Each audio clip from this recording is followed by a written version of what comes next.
2020, juste après le Covid, des chanteurs lyriques habitant Barsac et ses environs se réunissent dans la cour d'une maison pour chanter à nouveau. C'est le point de départ de Libre Cours, une aventure festivalière exigeante et atypique, où l'art lyrique n'hésite pas à faire du hors-piste.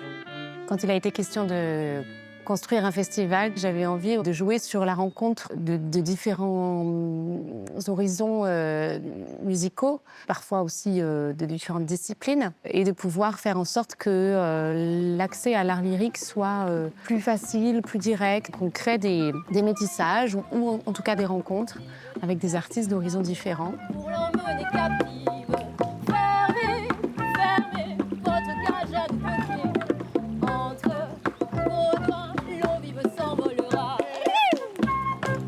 Ce matin, on était dans les vignes autour de Barsac. On passait d'un duo basson-clarinette à un trio hautbois, alto-violoncelle. Et on a essayé de varier énormément les compositeurs et les styles de musique pour faire découvrir vraiment de grands compositeurs sur 4 siècles.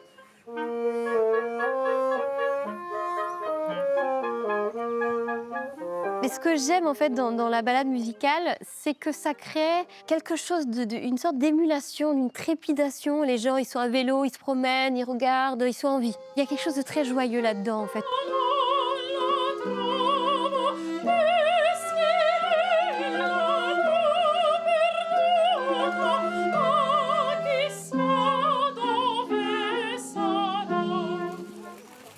Un terrain vague, même étroit, nous donnera précisément l'heure et la lumière qui se retire du jour. C'est un festival lyrique qui veut mélanger les genres et puis qui se veut aussi rural. C'est au cœur quand même de notre mission ici qu'on s'est donnée, au Festival Libre Cours, de pouvoir essayer de créer quelque chose là où il n'y a rien. C'est aussi une forme d'engagement et de résistance.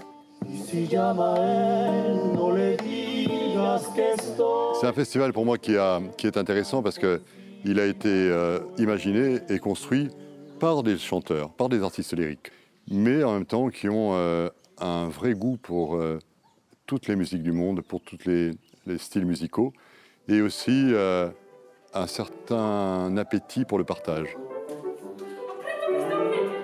Cette masterclass, elle est d'abord née de l'envie de partager sur comment on travaille. On a assisté à une forme de laboratoire un peu incongru, un peu inattendu, on ne savait pas trop ce qui allait se passer. N'ayez pas peur du ridicule, il ne tue pas tout de suite. Baio. Baio. Chem allo.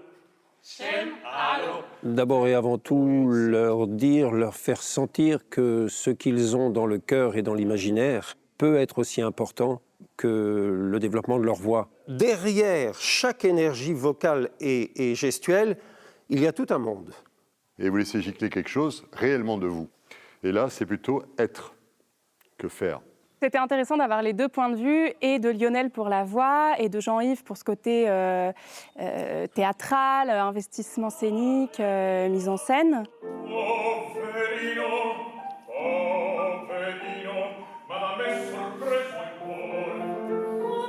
C'est intéressant de voir comment Lionel arrive en un rien de temps à mettre le doigt sur les problématiques de chacun, parce qu'on se connaît tous, on est tous élèves au conservatoire. Et c'est vrai que c'est un peu perturbant des fois de se dire qu'en 2 minutes, il a compris exactement là où on galère depuis plus de 6 mois minimum.